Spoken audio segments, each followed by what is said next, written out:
Welcome back. With the final approval given by Northport City Commissioners, the Atlanta Braves will be moving spring training home to Northport. Yesterday's vote was a long time coming, but how long will it take until opening day? ABC 7's Christopher Brantley joins us now live from Northport with more. Christopher? Well, good evening. That vote did not come easily, and it did not come unanimously. That is approved 3-2 with Commissioner McDowell and Mayor Yates dissenting. With the 3-2 vote, the Braves were given their final approval. But for part of Tuesday's meeting, it didn't seem like it might pass. Every single document we received was your back's against the wall, you have to accept this or else everything's going to fall apart. Mayor Yates worried that critical documents were left out of the agreement they were voting on.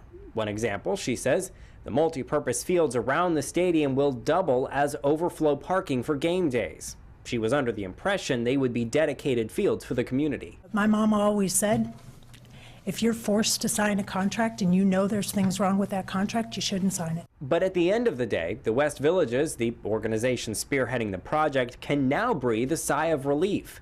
West Villages marketing manager Sandra Guffey. Well, we're very glad that it's passed. It has been a long process, as you can imagine.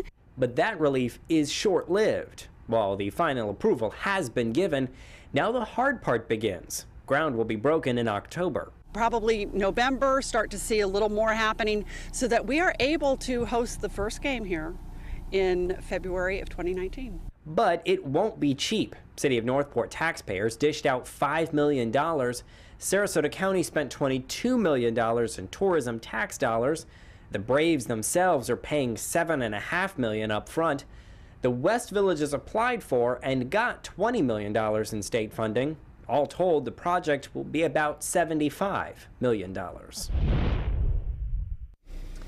And although that price tag is pretty high, the local governments are hoping they will actually have a higher return on their investment in the form of new people coming into the area, spending money, and thus bolstering the economy. Live in Northport, Christopher Brantley, ABC 7, your Suncoast News.